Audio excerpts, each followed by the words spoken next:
My daughter, who's been 100% supportive of her dad, when I came out and told her I was gay, she said, Dad, I already knew. And I said, honey, how did you already know? Well, when we would go out to the restaurant with Mom and I, you would always look at the men. And a beautiful woman would come by and you wouldn't pay much attention to. That's when I knew my dad was gay. And I was so taken back by that because I thought I had covered it really well.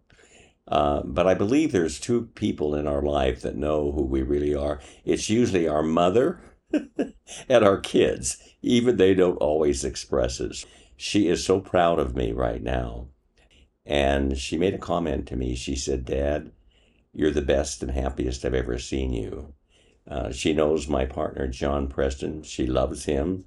I believe he loves her. I totally love her with all my heart and soul. Two of my grandchildren are totally accepted. Their granddad is gay. In a sense, they've seen the authentic me, and I think they've seen the better me. In fact, my daughter Tiffany and I have the best relationship we've ever had. We've gotten closer and closer and closer, and I think it's because she loves her dad as a gay man, and she totally supports her dad as a gay man.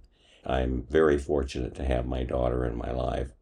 You know, I think that's interesting because sometimes part of the fear that we have of coming out, that we'll lose our family and our friends, particularly our daughters and our sons and our mates. So we have that fear that we're going to lose them all.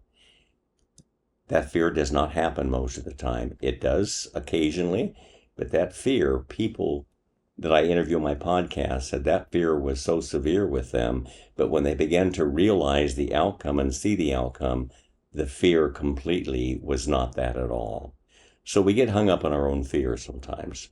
And I didn't lose my daughter. I didn't lose my grandchildren. I do have one granddaughter who will not associate with me because I'm disfellowship from the church. But I just want to encourage my listeners to realize that what you think you will lose is not always what you think you will lose. My thing is embrace the fear. Don't ignore the fear, because if you ignore the fear, usually you'll addict on something, but embrace the fear and use courage to get through it. And even though your life may not unravel as mine did, you will find a sense of peace and happiness of knowing you're being your authentic self.